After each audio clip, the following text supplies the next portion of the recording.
Are Zimbabweans ready to pay 20,000 for their presidential candidate? Are Zimbabweans ready to pay 1,000 for their members of parliament? Are Zimbabweans ready to pay $200 for their councillors? This question leaves everyone guessing. If politics in Zimbabwe is now for the rich, what about better leaders who do not have money? But some few weeks ago, one politicians decided to take the Zimbabwe Electoral Commission to court. But what happened? Your guess is as good as mine. And the issue even went back to Parliament, and it has been endorsed. Is 20,000 for a presidential candidate? We have invited one of the politicians who took the matter to court to hear his views. The person is not new to you. He is Divine Wobe. My name is Robert Tafumane. Toti Nedzoi. Matambudziko. Zvechokwadi zvinofanirwa kuti dai tatochema taiuwira taremberedza mucheka mutsvuku panyika yeZimbabwe. It's a dark day for our country, it's a dark day for democracy, and it's a dark day for the ordinary Zimbabweans who have been shut out of politics, technically by virtue of being broke. And the most painful part is that tavakuziva kuti kushaya kwemari kwevana vemuZimbabwe hakusi kuda kwavo. Vazhinji vavo itori nzira yakaunzwa nenyaya yeeconomy. Ndofunga munoziva kuti mabhizimusi mazhinji akakolapsa nenyaya yemapolicies akaunzwa nehurumende, nenyaya yezvimwe zviri kuitika mueconomy medu, nenyaya yemasanctions atinambonzwa nezvavo. Saka haisitombori mhosva yavo vana veZimbabwe kuti vazhinji havana mabasa, vazhinji makambani akafara, vazhinji vavo vari kutadza kuti vape mhuri dzavo zvokudya. Vozonzi pamusoro pezvo chitsvakai mari dzinenge 1,000 kana 20,000. Mhosva yavo iri yekuti toda kuti tiisewo inzwi nemuono mupolitics. Saka zvinotisiririsa chaizvo. Semafungiro yenyu imimi muri mune zvematongero enyika. Pfungwa yekuti kana munhu achida kukwikwiza semutungamiri wenyika abhadhare 20,000, vamwe vachibhadhara ma1,000, vamwe vachibhadhara ma200, yakabva nekupi? Chingamotivhete kuti pazoiswa figa yakadaro semaonero enyu imimi muri mune zvematongero enyika chi? Matanga muchiita introduction yenyu muchiti izeki yatakaendesa kumatare.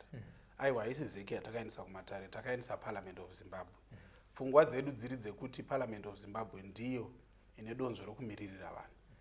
Asi zvaitika kuParliament zvatipa muono wekuziva kuti pfungwa idzi dzakabva kupi. Nekuti taudzwa kuti kulegal Parliament Legal Committee kune varume vashanu vari mukomiti iyoyo. Vatatu vakati ivo mari idzodzo dziri dzakanaka. Tinoziva kuti ndevebato rimwe chete vakataura saizvozvo. Saka isu sekuona kwedu iyi ingori nzira yekuti vazhinji vasakwanisa kupinda musarudzo. Nekuti kana takatarisa politics dzemunyika muno, mapato makuru ane maresources. Ende vanoziva kuti vanhu havana mari. Saka zviri pachena kana imi mukati mari dzakakura ngadzibhadharwe, mune muchitoziva kuti chekutanga hamuzokwanisi kufilda ma-MPs. Timbokubata ipapo. Who announced the 20,000 fee for presidential candidate? Is it Parliament? Is it the other parties? Is it the electoral board? Who announced the 20,000 fee? Maitirwa zvinoitwa pamutemo. Mirai. Ngatirege kuenda kwazvinotangira.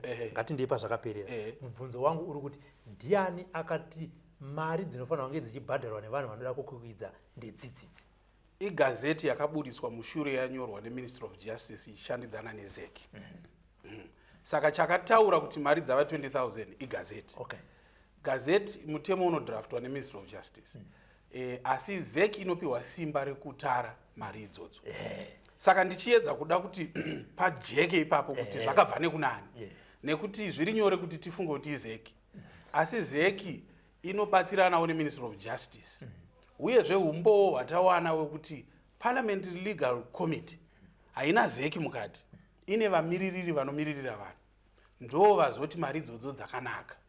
Saka isusu tinongozvitora kuti ivavo vakabvuma kuti mari idzodzo dzakanaka ndivozve vakaproposa vanhu vakatara mari idzodzo, kana kuti vakafurira zeki kana kuti vakaudziridza zeki kuti tarai mari dzakadaro. Kune vamwe vanonzi vaJoseph Bosch, mutungamiriri weFree Congress Zimbabwe, Yes. vakativo 20,000 ishoma, dai yatowedzerwa kusvika pa 50,000. Yes. Imimi zvinomoti zeki nevamwe ava ndo vari kuronga izvozvo, avawo veopposition vari kuti mari idzi ishoma. Vabhusha mukatovatarisa izvezvi bhizimusi ravo vakaritadza muno, vari kushandira vari kuSouth Africa. Pfungwa dzedu munofanira kudzinzwisisa. Tinofanira kutara mari tichitarisa anonzi macircumstances economy yemuZimbabwe. Hatingakombei zvinoitika kuSouth Africa kana kuAmerica kunonzi munhu anobudisa mari dzakawanda as a screening mechanism. Isu tichiziva kuti vanhu vakawanda havatorina mari iyoyo. Vabhusha bhizinesi ravo riri kuSouth Africa nekuti muno vakaritadza. Ndataura kwekutanga kuti vanhu vakawanda muno muZimbabwe vaikwanisa kunge vane mabhizinesi akabudirira, vane masalaries anokwanisa kuti vanopiwa zvikwereti kumabhengi zvakadonhera pasi. We must have that understanding in the background. Saka it's not just about the figure, it's also about the possibility and ability. Handi muri kunzwisa. Saka generally takatarisa economy yedu, hakuna munhu angabudisa mari dzakadero nyore nyore kunze kwevava vari kunze kwenyika, vatisingazivi kuti mari dzavo vanodziwana kupi. Vana Busha hatizivi kuti vanovapa mari kunze kwenyika ndivo vanani, nevamwe vatiri kunze varoda kupinda mupolitics, nevamwe vatinoona muZimbabwe vachingo splasha mari vachitenga dzimota vachidii, vatinonyatsoona kuti muchishamisika kuti ko vamwe mari vari kuiwana kupi, ivo vanenge vainayo. But as a politician, did you have a chance to go and to approach ZEC and say, can you quantify how you ended up having 20,000 for presidential candidate and other figures, so that they can also probably explain to you how to run elections that may need such kind of dambudziko ririmo muZimbabwe medu kuda tanyanya kudzidza here kana kuti chii handizivi. Remember, ZEC is supposed to be an independent body. Saka pane vamwe vanozotsanangura kuti the moment yamunoti takunotaurirana neZEC makutombunyikidza independence wayo. Saka isu nzira yatakaona inotifambira ndiyo yekuenda kumatare sezvandakaita kuti toenda kudare reconstitution, mukatarisa takavinga constitutional court tichiendesa parliament kudare kuti isusu semanzwisisiro atinoita mutemo wenyika, ZEC iri independent haifaniri kuti ioneke takuita kunge tiri kuda kuinyengera kana kuifurira kana kuvaudzira zvokuita. Asi tinoziva kuti tine dare rinomirira vanhu rinonzi parliament. Dare iroro rinopiwa simba rekunzvera mitemo yese kuti inoenderana here neconstitution. Ende kwatiri zvaiva pachena kuti mutemo uyu uri kupokana neconstitution. Saka taitarisira kuti parliament ichaita basa rayo. Saka takaengeja neparliament. Remember kuPOLAD, kwandinova nhengo yePOLAD, tine vari muparliament, ZANU-PF iri muparliament. So taiengeja nemutungamiri wenyika tichionesa nayo kuti aiwa mari idzi dzakawandisa. Tarisiro yedu iri yekuti mutungamiri wenyika vachanotaurawo nenhengo dzepati yavo vari muparliament kuti zviitiswe kuti mari iyoyo idzikiswe. So indirectly taiengeja nenzira iri pamutemo neprocess dzatinokwanisa kuti mari idzodzo dzidzikiswe. Muri kuPOLAD, ZEC hapana here mukana wayakauya hongu iri independent, imimi muri independent, munhu wese ari independent. Tiri kutaura nyaya yekutaurirana as independent individuals or organizations. Kuti nhai ZEC, why have you come up with 20,000? So that vakuti vahove kuisa face yenyu paballot paper zvinoda 15,000. Inki yati kuzobvisa face yenyu kunoprindwa paper richienda kumuzarabani nekuenda kubhinga zvinoda 5,000. Kuti vakutsanangurire chandinoda ndechekuti kuti imimi sePOLAD muri ma-individuals anga akamirira mapato akasiyana siyana. Mazvino kuti mari ndiyo yatanzi tibhadhareka. Ngatichitaura neze kuti vangotitsanangura kuti hongu ise as an independent body takagara pasi tikaona kuti tiise face yemunhu pasarudzo idzi zvinokosta 20,000 kuti vaite breakdown. Right. Nzira dzokuita chinhu dzakasiyana. and maybe regrettably inonzi hindsight kuda dai takatora nenzira iyoyo asi sezvandatsanangura pekutanga takaona isusu sePOLAD kuti tiite kunge takuingeja ZEG zvinopa mutauro kuti makumbunyikidza uindependent hweZEG. Zano ratakafunga nderekuti sezvo muPOLAD mune ZANU PF ine majority muparliament zviri nyore nekuti taiziva kuti mitemo yese inodzoka futi nekuparliament. Saka isu taingoona kuti aiwa kugadzirisa solution nenzira yakachena yakajeka tichishandisa advantage yemember yePOLAD iri muPOLAD iri muparliament. Saka naizvozvo anza iri pachena ndeyekuti isu hatina kufunga pfungwa dzekuti tiingeje ZEG. Taitofunga kuti zano rataronga iri kana vamwe vedu veZANU PF vachipokanawo nemari idzodzo nyaya ichangofira kuparliament nekuti remember parliament ndo inomiririra vanhu. Parliament mutemo unoti iwo constitution inoti ma-institutions ese mabodies ese vanhu vese vanofanirwa kuzvipira kuconstitution kuparliament. Saka kana tato-engeja vanhu vari muparliament tine tatobata zvese nezeki yacho mukati nekuti everybody is supposed to submit to parliament. Saka isusu ndo nzira yataifunga kuti ichatishandira kuti kuparliament zvikashaya vanotsigira mafizi iwo anodzikiswa. Ende ndoda kutaura futi kuti ticherechedze zvinhu zviviri. Dambudziko rimwe rakaitika kuPOLAD nderekuti misangano yedu haina kuzokwanisa kuuya neuwandu hwaita kuti tinzvere pfungwa dzakadaro. Mumakore ekupedzisira ePOLAD misangano yacho yanga ichiita mishoma. Chechipiri ndechekuti kuparliament taifunga isusu kuti kana taapproacha parliament hapana mutemo unokwanisa kupfuura kana maparliamentarians achipokana nemutemo uwoyo. So we were very certain kuti as long as yangouya kuparliament nyaya iyi tinoikwanisa kuiti ibudirire. Asi chekupedzisira ndechekuti tinofanira kucherechedza time yakabudiswa this instrument. It's only last year kwasara gore rimwe chete rekuti tiende musarudzo. Saka already time yanga yafamba kuti tikwanise kuita all those avenues. Ndosaka takazongoramba takatsikirira avenue yeparliament. As you've said that ZANU PF also is a member of POLAD. Yes. Looking at the outcome from parliament, yes. As you've said, there were 3 members from ZANU PF, 2 from the opposition. Yes. And they've said no, 20,000 is okay.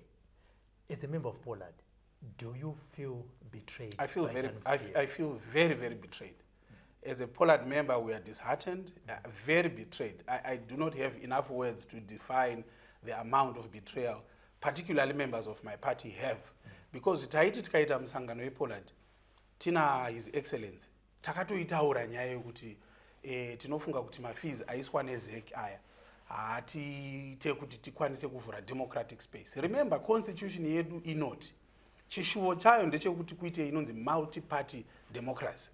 And the constitution inotaura zviri pachena kuti chishuvo chayo ndechekuti paiswe mutemo unoita kuti mapato awande munyika. Zvino tikatarisa over the past chero tikati 40 years tiri kungoona kuti mapato edu haasati asvika akasimba ari kukura even 3. Tiri kungoramba tine pati imwe chete kana 2 pati imwe chete. It means kana takuisa mafizi akaita seiwayaya tiri kudzosera kumashure zvido zveconstitution yedu. Saka the long and short of it is, particularly musangano wedu, we feel very let down, very betrayed nehama dzedu dzemuZANU PF dzataifunga kuti kana vasvika kuparliament vachatimiririrawo kuti mafizi iwawo adzikiswe. Zvotipa pfungwa dzekusanyatsoziva kuti ivo vakazvitora sei kuti vabvume zvinhu zvakadaro. Tinovaona vakatenga dzimota, tinovaona vanokwanisa kutengera ma-MP avo. Saka kana vachikwanisa kutengera candidate imwe neimwe mota inodhura, obviously kwavari 1,000 haivarwadzi. There you heard it. For now, let's take a break. We are discussing the issue of 20,000 for one to contest as a presidential candidate. Join us in a few seconds. Big businesses do not advertise because they are big. They advertise because they want to reach potential new customers. Advertising helps you move your goods off the shelves. Brand visibility engraves your brand in the hearts and minds of your old and new customers. SlyMedia TV has a package for everyone, big or small. It's called Everyone Can Stream. Corporate events, weddings, churches or funerals, we stream it all. We take your product and event to over 326,000 followers on Facebook. and 96,000 subscribers on YouTube. We cross-post to over 6 pages with a reach of over 1 million followers from as little as $100 per hour. We give you the desired global reach. Call today for a free quotation.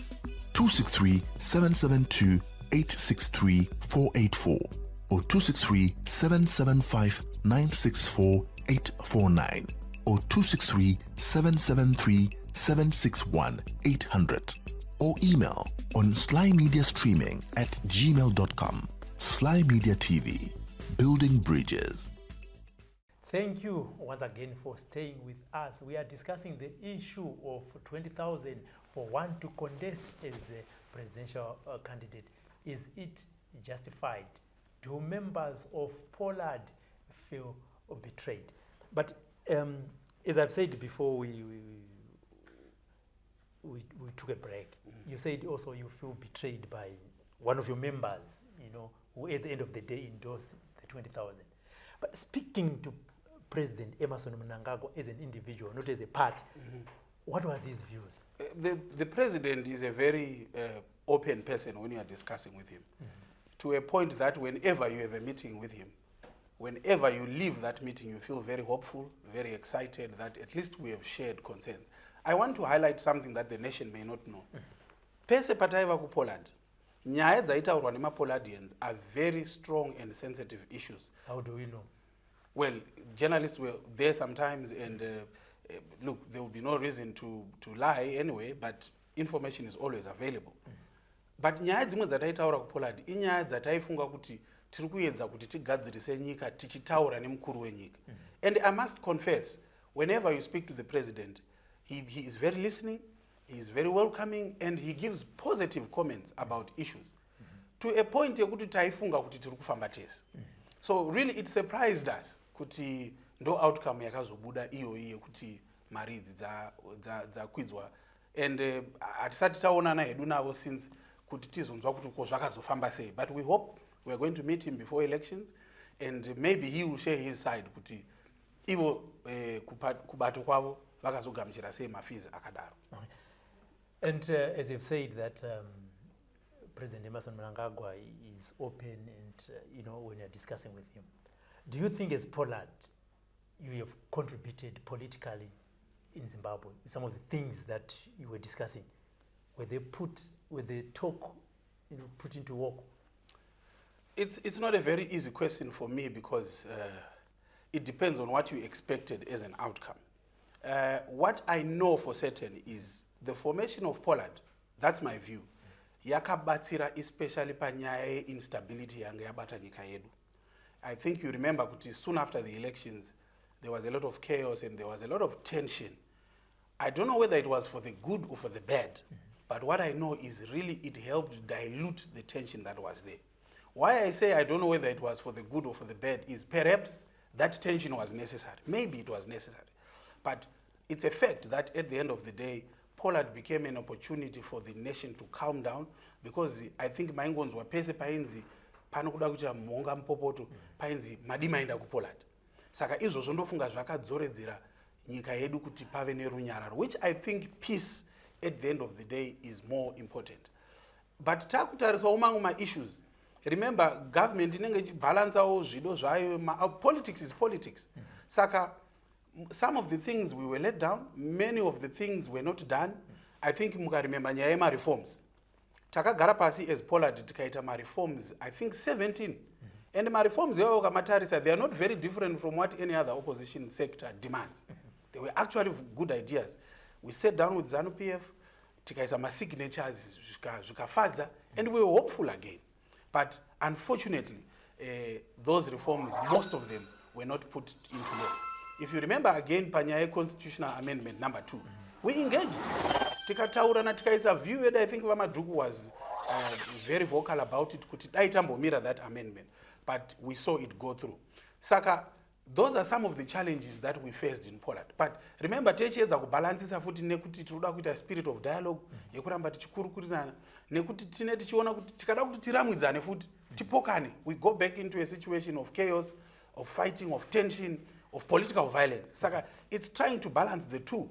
And the outcome is not always favorable, I think. But do you think, Mr. Hove, in your own opinion, Yes. as a politician, who benefited more from POLAD? The politicians, as individuals, as leaders of the political parties that they were representing, the Zimbabweans, or ZANU-PF as a political party? Again, it's not a very simple question to answer. From a point of peace, I think Zimbabweans benefited. From a point of calmness, we could have lost a lot of lives. Zimbabwe could have degenerated into something else. From that angle, I think Zimbabweans gained. Politically, ZANU-PF gained because they were facing a big threat. They were facing a big task politically. I think if you recall, my first days, president was not willing to have this dialogue thing. But eventually, so ZANU-PF benefited from the creation of POLAD. So it's not easy to then weigh and say who benefited the most. But I think it's only fair to say politicians took their political tactics and maneuvers in order to achieve a political end. If we want to be very truthful, I think the winners of this whole process at the end of the day is ZANU-PF, because I think it kept them in power, and it gave them the stability which I think they desired. But again, how do you measure peace? What lives could we have lost? These are some of the things that we always considered which kept us in POLAD. You know the tension that was there at that time. So POLAD, obviously, things that, one, the reason why you came together is political parties, and also kuti iyo munofana kunge maachiva 1 2 3 mungatipere zvishanu zvamunofungidzira kuti imimi as political leaders vakanga vari kuPOLAD ndo zvakabenefita Zimbabwe. Mataura 1 yamunoti peace, zvimwe zvamungati izvi as a politician munogona kuwana hope, sit back and relax and say yes, we did ABC. I will take you to a meeting yakaitwa ku State House, a very private meeting, high profile meeting, a few weeks before COVID. I think muri kuremember kuti nyika yedu yakamboti hatichabvumidzwe kushandisa forex. It was totally banned, you remember. And the economy was taking a very funny direction. Takagara in a very sensitive meeting with the president where we made him realize kuti nyaya yamaita yekubana forex will have disastrous consequences. And so we managed to convince His Excellency kuti dai vadzosa forex. And I think following those days, vakabva vaisawo mutemo wokubvumira kuti forex ngaishandiswe, tikaona a bit of stability. I think takatoita stability ye-exchange rate for almost 2 years, things were normal. These are some of the inputs yakaitwa nePOLAD. It may be difficult to get to 5 because, like I said, politically, the most important thing was the peace and the ability to dialogue. So tikada kuwanza kuti chamaka achieve chi totadza kusvika pa 5, it does not mean that those 2 things that we achieved were less significant by their number. But I think later on makazomboona takaenda kuinyanga kwa paitwa pakapaita cyclone idai. We went as a front tichiedza kudemonstrate kunyika kuti let's try and work together, put the politics aside, put our country first. Takambozoita inonzi currency indaba. Mari pani payakambotanga futi kuita musikanzwa sezviri kuita mari yedu iko zvino exchange rate. Tikaunganidza magovernor, pane ma meetings ataita na governor na minister of finance tichimuudza pfungwa dzedu kuti pa ground chichiri kuitika.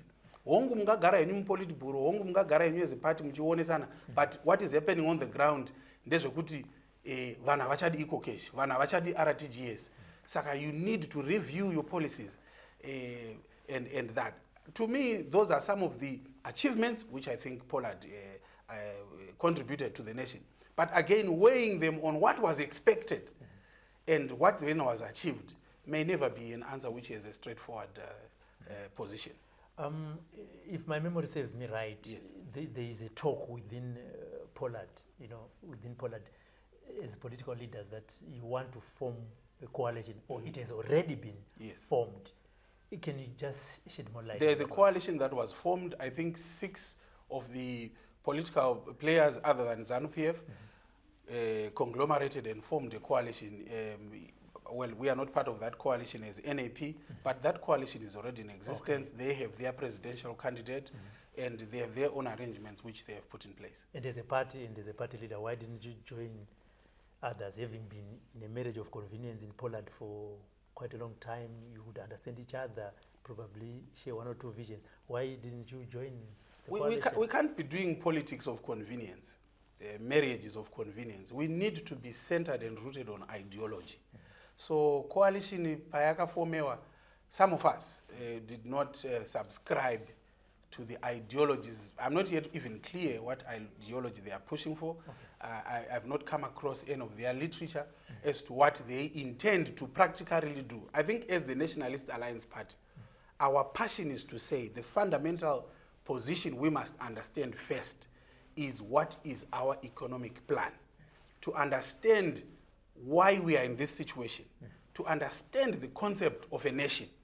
Saka kana tikawana kuti kune ma-politicians vari kuita politics dzekungoda hutongi, just the leadership, just the contestation, pasina a foundation, ideological foundation iri correct, we are hesitant to associate ourselves with that in terms of participating in elections. And that is different from participating in POLAD. You may find that post-elections, my elections kanapfura, we are willing to engage and discuss with politicians, because elections say zapfura. Saka engaging and discussing in a non-contested environment is different from engaging or grouping for purposes of contestation.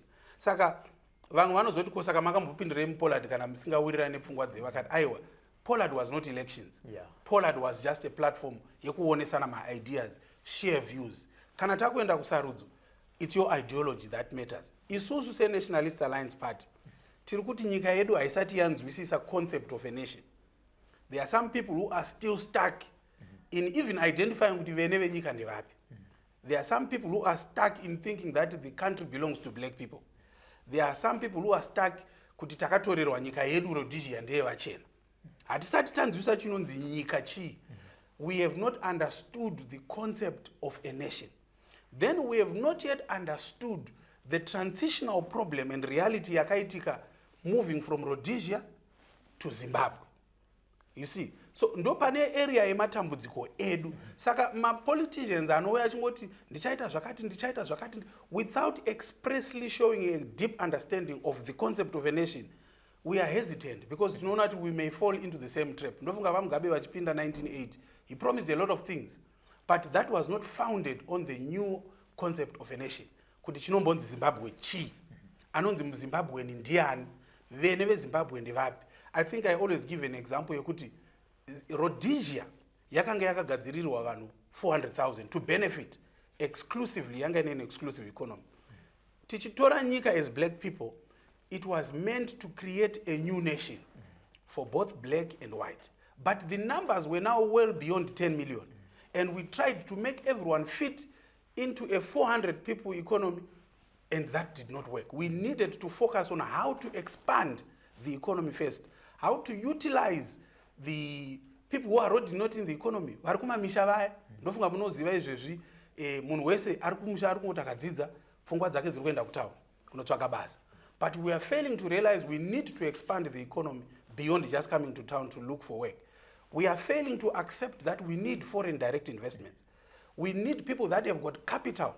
We need people that have got experience in setting up firms and running businesses, and be able to allow them to come into this country and be Zimbabweans if possible, because the constitution provides for that. Saka munhu akauya muno munyika ari investor, kana kuti akauya akati ndakuda kuita muZimbabwean, kune vamwe vanhu vachine pfungwa yekuti aiwa nyika ndeyedu iyi, nyika yezi yeuyu. But kana watova muZimbabwean according to the law, you are already a Zimbabwean. We need to understand the importance of other markets.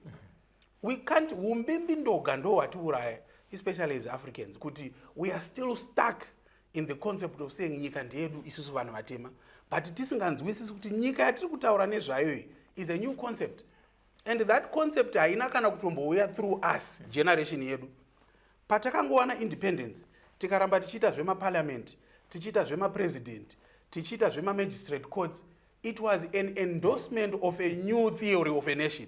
Okay, Mr. As you conclude on the POLAD issue. Yes. What we do now in the 21st century is digital footprints. Yes. Be it you are a teacher, you are a professor, you are a journalist, you are a politician. Yes. In your own opinion, in your honest opinion, do you think members who were within POLAD were serious politically? The fact that they came to POLAD means they were serious. No. You can go and play soccer, it doesn't mean you are serious. The team can lose and people sit down and say, that one has not got serious. That is not what you. That's why I said, let me take it again. In your honest opinion, I'm not saying name others, or they might be your friends and you are afraid of losing the friendship. Let me rephrase, but I want your let me rephrase your question. Yeah. I feel what you are trying to ask, and you are failing to put it across. So let me assist you. In your own opinion, there is seriousness, yeah. Then there is ability to deliver seriousness. No, I'm not talking about the ability. I'm talking. I gave an example. Politics in the 21st century. Yes. What we do is digital footprint. Yes. Be it as a journalist, be it as a professor, be it as a politician. It is digital footprint. Yes. Then I said, in your own opinion, having been a member of POLAD, a grouping of politicians, do you think some of the people that were there were serious? This is my question. I will stick to my view. There is seriousness which is demonstrated by participating in an event. But there is a preparedness and an ability to perform in that event. The biggest challenge yakaitika kuPOLAD ndeyekuti we had politicians who did not have the political oomph, the political stamina, the political skill the politics. Saka, that does not take away their seriousness. Because kuuya kwavakatoita kuPOLAD means they are serious. Kuto contesta kwavakaita means they were serious. But kana waku politics ndokupa muenzaniso webhora. Kana taku UEFA vakomanaka hatichatamba bhora rekungoti tirikungotamba bhora. You need to know what you are doing. It means kana muka like izvezvi. I'll give you a very good example. ZANU PF has let us down. And what is the political skill or move that is required against that move which ZANU PF has done? And that is the politics. Saka panoda kuti kana taenda at a national level yakadaro. Ma politicians azive kuti taenda kubasa. Hatina kuenda kunotandara. I will not discredit them and say they were not serious, but political skill, political mastery, political stamina, statesmanship. I'm not convinced. I'm not convinced. I will be fair. Politics them Zimbabwe dzinotyisa. I wouldn't be surprised. Politics them Zimbabwe, it's life and death. Kana kuti dzaityisa. Dzinototyisa naizvino ndichibuda panapa I don't know ndiri kugamuchirwa nani. Saka vamwe vedu vanozofunga kuti tine chivanhu chedu futi handiti mukuru wenyika haudzwe zvinhu direct. Mukuru wenyika unotaurawo zvakanini pazvaka. But this is politics. So that's what I'm saying. That's why I gave you a direct. That's what I'm saying. That's why I gave you a direct. I don't want to weigh it in terms of seriousness.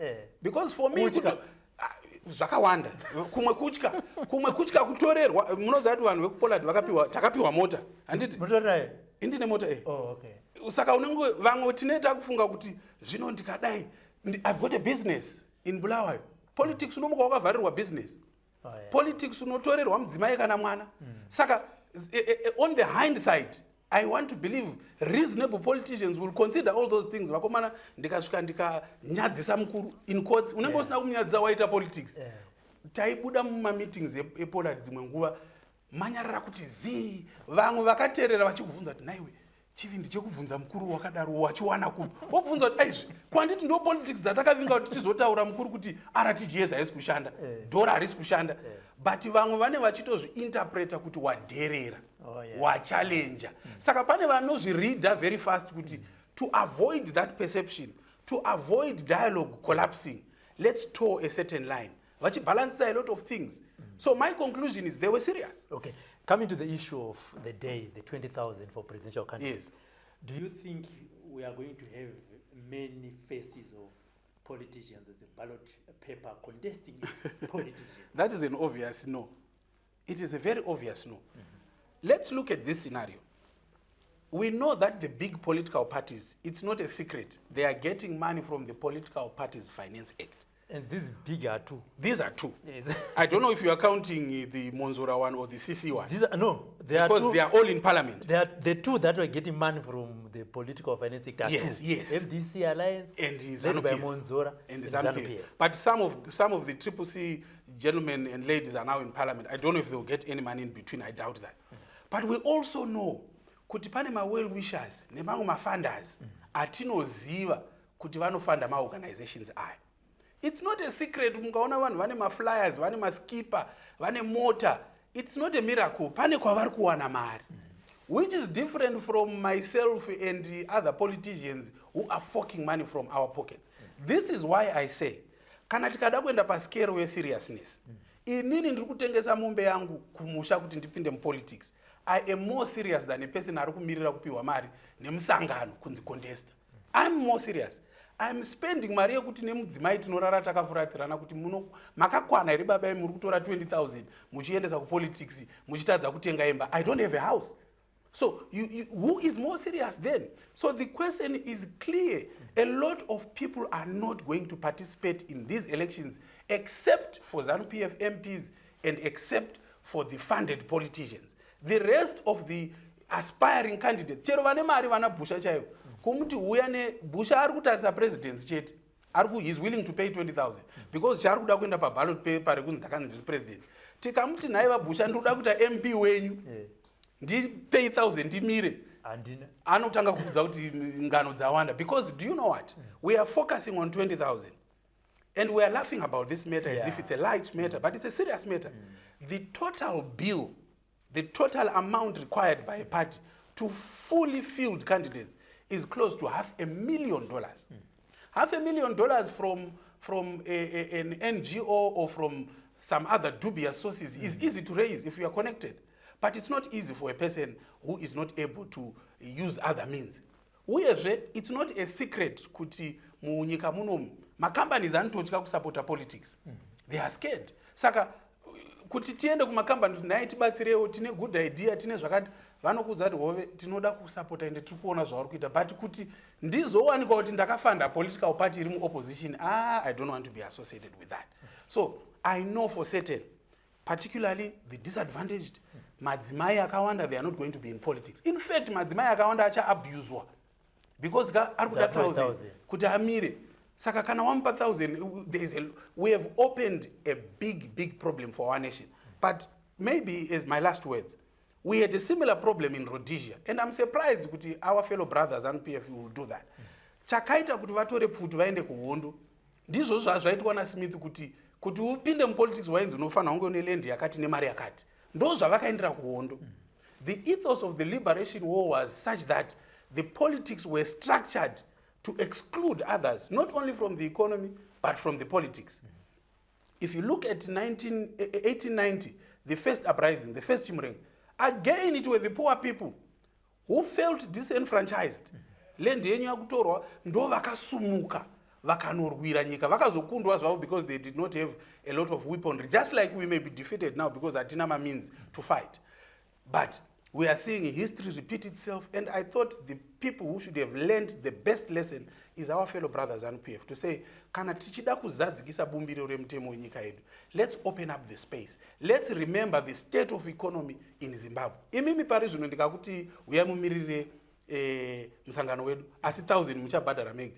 I don't think... Aneji mirasa MP was a president. Chero mukada kuita president, isu hatina 20,000. Uyamuite president wedu, munayo here 20,000. Akana manditi huya ndotanga kuchona kuti ndiite sei. Aiwa munayo here. Kwete kunoita president yangu. Muri kuona kuti ndopa muchazoda kuti muudze mudzimai kuti ndanzi navahove uya utimiririre tikupe president, asi vari kuda 20,000. Koma party supporters kandopa anoita chipini. Nai vakomana, handizi kuti muda kuti tisvine vana veZimbabwe kusvikira pano. Okay, Mr. Hove. Vari kusvinwa nerate, vari kusvinwa nerate. Tovati bhadharai. Looking at the fee that is required. Yes. As a presidential candidate and as a party, are you able now to participate in the coming elections, considering that now there are only 2 months, probably 1.5 weeks. Yeah. We are constrained. We are very constrained. So it's a non-starter, you're not going to participate? The likelihood is that we will not be able to participate. The certainty is almost 90%. But you never know, talking to the people of Zimbabwe, pane vangu vari kutinzwawo hazvishamisi kuti tokwanisa ngomuka munhu akati havahove mune chido chekushandira vanhu uyai mutore 20,000. But chero ndikaipiwa 20,000, mukandipa izvezvi 20,000, chokwadi zvinondibvadza moyo kuti ndava kungonoikanda because I'm not thinking about my own 20,000. I'm thinking about Chamisa's 20, Monzora's 20, Komichi's 20. Munoona kuti ma 20,000 ari kungonyura because havasi vese vachawina ka pachawina munhu umwe chete, which means pakaita 10 presidential candidates tine 180,000 yanyura. Pakaita 10 political parties tine $500,000 times 18 parties dzangoenda muna unyani. Do you know the tension that it will create kuti ndaisa $500,000 mupolitics ndadyiwa then tonzi ngatibatanei tishande as a country? That's where conflict starts, because pakangoita kupikisana kuti ndiri kufunga kuti wandibiridzira chakundipa shungu dzekuti ndirwe newe zvikuru, ndiri kufunga mari yangu futi kuti apa ndabheja mari yangu ndatengesa zvinhu zvangu zvese wakuda kundibiririra. So that money alone will create a lot of tension, which is what our fellow brothers should have seen. Kuti zviri nani paite bopoto rekuti ndajutiwa ndarigiwa ndawingwi asi hapana mari yandabvisa. So assuming that you'll be having a next POLAD meeting and you come face to face with President Yes. Mnangagwa, Yes. what will he tell you? President, What you will let he- us down. President, you let us down. We thought tukufamba takabatana, we thought we are sharing ideas, but tanzwa urombo kuti ZANU PF ndo yakanoti mari idzi dziri right. Handisi kuziva kuti how did you arrive at it. He will have to try and give us an explanation as to what happened. Maybe it was a cabinet decision, maybe it was a politburo decision. We still believe, I still believe, even in ZANU PF Chaimo, there are certain people who were against the concept of POLAD. I believe that. And probably they had more influence in the decision, I do not know. But what I can assure you is when we have a meeting with the president, particularly myself, I will ask him, President, Paipai Makati Rasisa, say mwe wedu POLAD. With a few weeks before the elections, 23 August, what is your message to Zimbabwe as we conclude? As a party, kana kuti nenyaya my elections. No, as a party and its I want to talk to the poor people of Zimbabwe. Kuti apa taisirwa mugano wakaoma, taisirwa danda. I think you will see muswe nomination court. Even maparty amuri kufungira kuti vane mari, muchaona vamwe vanhu vachitadza kufielda. We are taking this matter lightly. You will see that even where people are saying victory is certain, where people are saying we've mobilized, everything is ready on the ground. But I bet you my last dollar, some people will fail to field. Secondly, kunemanguma political parties, we now know that the candidates who will now go in or qualify are those that are now able to fund themselves. Meaning to say the choice is no longer the people's choice. The choice is now the money choice. Imi mangamchikwanisa kudiwa ne community yenyu, but hamuna mari. Kwabva kwawe omwe paside akati ini ndinayo 1,000 ndiye akupinda kunomirira vanhu. So to the people of Zimbabwe, this election to me suddenly has lost meaning. It has taken us back to pre-colonial era. And I'm really out of words as to what to tell the people, because it will never produce what is the people's desire. It's now, elections that tengeswa, elections is now up for grabs to the highest bidder. So, those people, we can't do anything about it. We've got a lot of laws around us. If you try to protest, if you try to do this, it's a difficult space. So, unfortunately, those people, if it were by me, we would try as a nation to say, let's stop these elections and discuss this matter so that we go into a free and fair elections. Fair means everyone should be able to participate. Fair means everyone should be able to achieve what the Constitution desires. But we know there are certain people who want the elections to go ahead and they will not care. We've heard some people saying, no matter what happens, no earthquake, no nothing can stop elections. But it will never produce the people's will. Okay, Mr. Ove, thank you very much for your time. But just in conclusion, yes, in as much as we have been laughing about it, and as much as you have been repeating that we are taking it as a light matter, to us it's not a light matter, but it is how things are discussed, you know, that make people laugh. Yes. This is the independence that we have given you and me, so that we can talk about things laughing. So when people laugh, it doesn't mean it's a light matter. And but because it's something that is of concern, why we have invited you and given you a platform to share your views.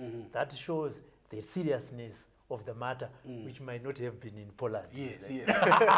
And finally said yes.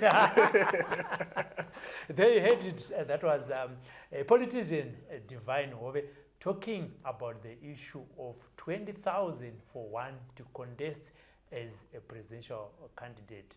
Win or lose, for some, they have already lost even before the election day. For now, if you have any views about this matter or any other concerning the upcoming elections, Sly Media is the platform. For now, bye-bye.